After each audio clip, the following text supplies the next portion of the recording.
নমস্কার বন্ধুরা, আর সেলাই ঘরে তোমাদের অনেক অনেক স্বাগত। আজকে আমি তোমাদের দেখাবো পেপারে কাটিং করে 34 সাইজ ব্লাউজ সামনের এবং পিছনের দুটো কাটিংই দেখাবো একটা পেপারের মধ্যে। তো দেখো, আমি কিন্তু একটা পার্ট পেপার নিয়েছি। এখান থেকে সামনের পিছনের দুটো ড্রয়িং একসাথে করে নেব, তারপর কাপড়ের কাটিং করব। তো দেখো, এখানে 34 সাইজ ব্লাউজের জন্য লম্বা নিচ্ছি আমি এখানে 14 ইঞ্চি, তার সাথে 1 ইঞ্চি যোগ 15 ইঞ্চি।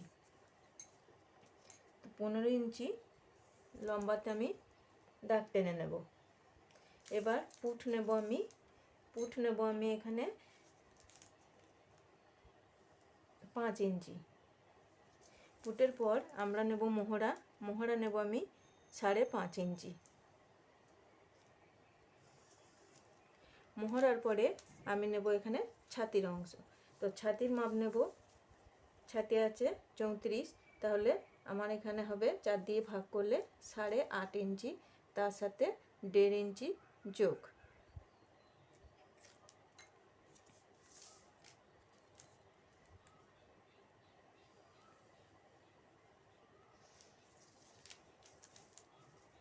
এবার আমি এখান থেকে এটা স্ট্রেট লাইন টেনে দেবো। এখন কোমরের মাপ নিচ্ছি না, পরে আমরা কোমরের মাপ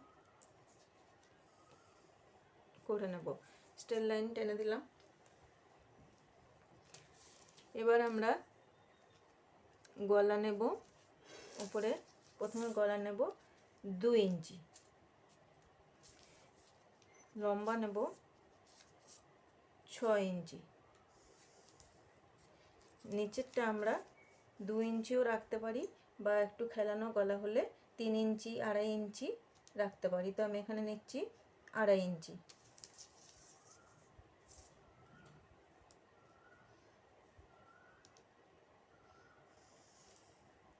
আড়াই ইঞ্চি গলা নিলাম। এবার আমরা বক্স করে নেব। এখানে আমরা শেপ দিয়ে নেব।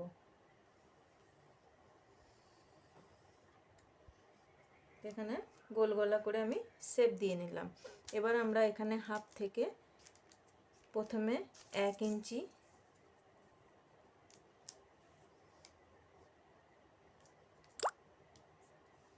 তারপর 1.5 ইঞ্চি, দুটোতে আমরা সামনের এবং পিছনের শেপ দিয়ে নেব।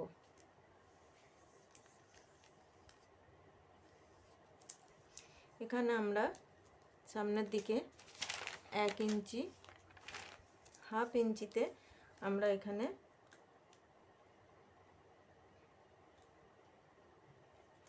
দাগ টেনে নেব এবং স্ট্রেট লাইন টেনে দেব।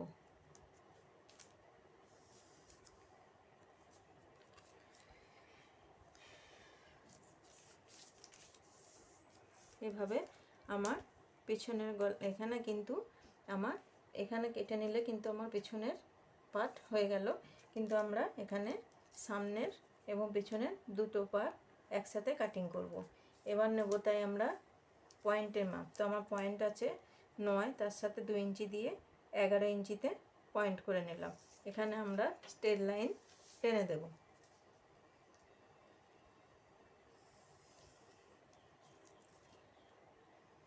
এবারে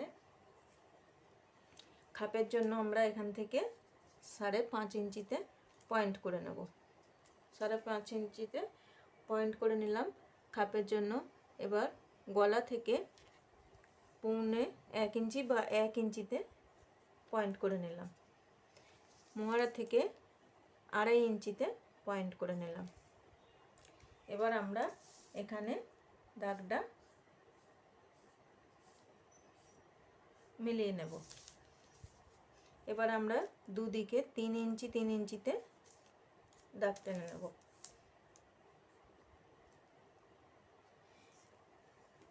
এখানে আমরা হাফ ইঞ্চিতে একটা দাগ দিয়ে শেপ করে নেব। শেপ দিয়ে দিলাম। এবারে এখানে 3 ইঞ্চি, এখানে 3 ইঞ্চিতে হলে আমরা এখান থেকে নেব 2.5 ইঞ্চি। 2.5 ইঞ্চিতে পয়েন্ট করে নিলাম। এবার আমরা এটা শেপ দিয়ে নেব।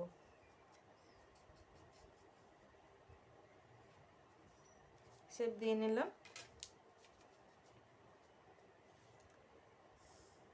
এবার আমরা এখানে কাটিং করে নেব। তো দেখো এখান থেকে যদি আমি কাটিং করে নিই তো আমাদের পিছনের পার্ট তৈরি। এবার আমরা এখানে যেভাবে ড্রয়িং করেছি সেভাবে কেটে নিলে সামনের পার্টটা আমরা বের করতে পারবো। তো এটা প্রথমে কাটিং করে আমরা কাপড়ের 2 ভাঁজ করে তার উপরে এটা ফেলে যদি আমরা কাটিং করি তো আমাদের পিছনের পার্ট বেরিয়ে যাবে। তারপর আমরা সেখান থেকে টেকিং দেব, পিছনের টেকিংটা দুদিকে দিয়ে দেব। এবার আসছি সামনের সাইডে। এবারে আমরা এইভাবে এখানে কাটিংটা করতে হবে। কাটিং করার পর সামনের সাইডের অংশটা বেরোবে। তো দেখো আমরা এখানে কাটিং করে নিচ্ছি। দেখো সমস্ত কাটিং আমি করে নিয়েছি। এবার আমাদের করতে হবে কি, এই অংশগুলোকে বাড়াতে হবে। এই 3টে অংশ আমাদের বাড়াতে হবে। তো এটাকে আমরা সরিয়ে দিলাম। এটাকে আমরা কাপড়ের উপর পিন করে অ্যাটাচ করে নিয়ে সবগুলো আমরা একবারে বড় করে নিতে পারি, কিন্তু আমি তোমাদের এখানে পেপারই দেখাবো। তো দেখো প্রথমে আমি এটাকে বড় করে নিয়েছি। তো এটাকে বড় করে নিতে হলে প্রথমে নিচের দিকে 1/2 ইঞ্চি বাড়িয়ে নিতে হবে এবং দুদিকে 1 ইঞ্চি 1 ইঞ্চি, দেখো দুদিকে 1 ইঞ্চি 1 ইঞ্চি বাড়াতে হবে। এখান থেকে উপরেও 1/2 ইঞ্চি বাড়িয়ে নিতে হবে, এখান থেকে 2 সুত বাড়িয়ে নিতে হবে। তো এটা আমি এখানে বাড়িয়ে নিয়েছি। এবার এটাকে বাড়াতে হবে। এই অংশটা বাড়াতে গেলে আমাদের প্রথমে এটাকে মাপ করে নিতে হবে। এটা রাউন্ড শেপ করে মাপ করে আমাদের হচ্ছে 8 ইঞ্চি। তো আমরা এখানে 8 ইঞ্চিতে আমরা 8 ইঞ্চিতে প্রথমে 8 ইঞ্চি একটা কাপড় নিয়ে নেব। 8 ইঞ্চি কাপড় নিয়ে নেব। এখানে আমি পেপারে দেখাচ্ছি। তো 8 ইঞ্চি পেপার নিয়ে নিলাম। এবার আমরা যে দিক থেকে হোক দুদিকের একদিকে 1 ইঞ্চি নিচে এবং এদিকে 1/2 ইঞ্চি নিচে এবং এখানেও 1/2 ইঞ্চি নিচে একটা শেপ দিয়ে আমরা কাটিং করে নিয়েছি। এবার আমাদের এখানে টেকিং দিতে গেলে এটাকে আমাদের মিডিল করে 1 ইঞ্চিতে আমরা সোজা দাগ টেনে নিয়ে এখানে আমরা টেকিং দিয়ে দেবো।